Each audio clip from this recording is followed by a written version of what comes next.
அடுத்தபடியாக மருத்துவ உதவி வழங்குவதற்காக federal bank employees union Madurai மண்டல தலைவர் தோழர் அனீஷ் அவர்களை மேடைக்கு அழைக்கிறேன். பயனாளர் சரஸ்வதி மணலிகாலா அவர்கள் மேடைக்கு வருமாறு அன்போடு கேட்டுக்கொள்கிறோம். இதனை விழாக்குழு மேடையில் இருக்கும் தலைவர்களுடன் இணைந்து அனீஷ் அவர்கள் வழங்குகிறார்கள்.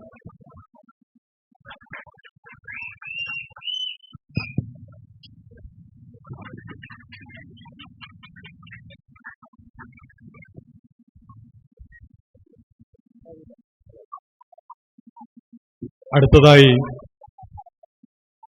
ഫെഡറൽ ബാങ്ക് എംപ്ലോയീസ് അസോസിയേഷന്റെ റീജിയണൽ ചെയർമാൻ നമ്മുടെ നാട്ടിലെ ശ്രീ അനീഷ് രണ്ടു വാക്ക് സംസാരിക്കും.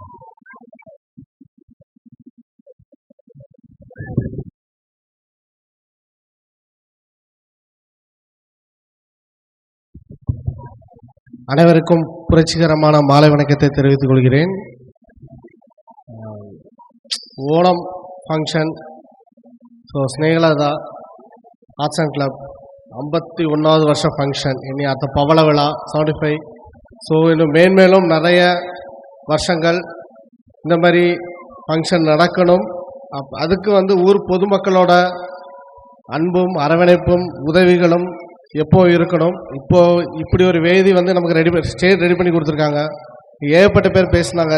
நிறைய சிங்கர்ஸ் இன்றைக்கி புது சிங்கர்ஸ் வெளியே வந்தாங்க. ஸோ அவங்களுக்கெல்லாம் ஒரு பிளாட்ஃபார்ம். இன்னும் மேன்மேலும் ஒவ்வொருத்தவங்களோட என்ன டேலண்ட்ஸ் இருக்கும், ஒவ்வொருத்தவங்களும் ஒவ்வொரு டேலண்ட் இருக்கும். ஸோ அவங்கள வெளியே கொண்டு வரணும். ஸோ அரசியலுங்கிறது எங்கேயுமே இருக்குது. ஸோ அரசியல் சின்ன வயசுலேருந்து தெரிஞ்சுக்கணும். எதுக்காக இது பண்ணுறோம், எது பண்ணக்கூடாது, இது கரெக்டாக தப்பா, யாரோ ஒருத்தன் சொன்னான் இல்லை யாரோ ஒருத்தன் செய்தான், வீடியோ பார்த்தேன், அதில் இப்போ ஏஐ மூலமா என்னெல்லாமோ பண்ணுறாங்க. ஸோ எது கேட்டாலும் நீங்கள் ஃபஸ்ட்டு புரிஞ்சுக்கணும் ஒரு விஷயம், இது சரியான விஷயமா தப்பா, இதனால பாதிப்பு யாருக்கு என்ன பாதிப்பு ஏற்படும், இதனால நல்லது எதுவும் ஏற்படுமா ஒரு ஆளுக்கு. ஸோ அந்த மாதிரி தான் திங்கணும். அதாவது நீங்கள் செய்கிற ஒரு செயல்னால யாரும் கஷ்டப்படக்கூடாது. நல்லது நீங்கள் செய்கிறது உங்கள் மனசுக்கு நல்லதுன்னு தோணலாம், ஆனால் வேற ஒருத்தவங்களுக்கு அது தீங்காக இருக்குன்னா அந்த விஷயங்கள் செய்யாதீங்க.